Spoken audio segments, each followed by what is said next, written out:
শামশেরগঞ্জ ধুলিয়ানের অশান্তির নেপথ্যে কার হাত তদন্ত প্রায় শেষ পর্যায়ে, আর কিছুদিনের মধ্যেই তা জনসমক্ষে নিয়ে আসবেন বলে নিজেই জানিয়েছেন মুখ্যমন্ত্রী মমতা বন্দ্যোপাধ্যায়। মুখোশ খুলবেন রাজ্যে শান্তি ভঙ্গকারীদের। তবে তার আগে সীমান্তবর্তী জেলা মুর্শিদাবাদে হাঙ্গামা নিয়ে সোমবার দ্ব্যর্থহীন ভাষায় তিনি জানিয়ে দিয়েছেন, বহিরাগত কঠোরপন্থী শক্তিকে কাজে লাগিয়ে প্ল্যান মাফিক অশান্তি করা হয়েছে। এখানে শেষ নয়, মুখ্যমন্ত্রী দাবি করেছেন এই কাজে ব্যবহৃত অর্থের উৎস কোথায় তা খুব ভালোভাবে জানে বিজেপি। এই প্রেক্ষাপটে সীমান্ত সুরক্ষায় স্বরাষ্ট্রমন্ত্রকের ভূমিকা নিয়ে প্রশ্ন তুলেছেন তিনি।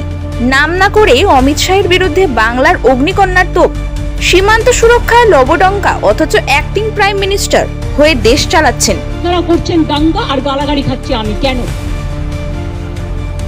আমি কি আপনাদের কাউকে বলেছি কেউ কারো বিরুদ্ধে দাঙ্গা করুন?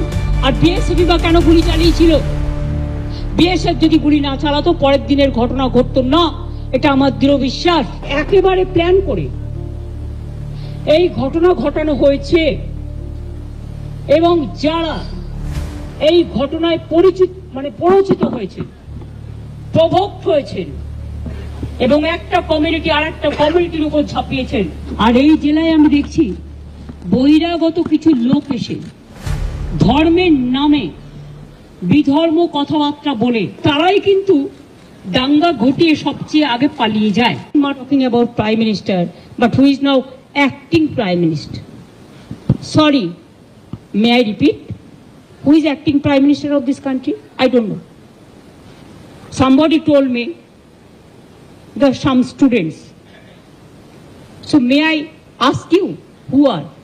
BJP can reply that question. I will tell him, take care for border instead of taking care for communal rights. When you are in the chair, you cannot divide the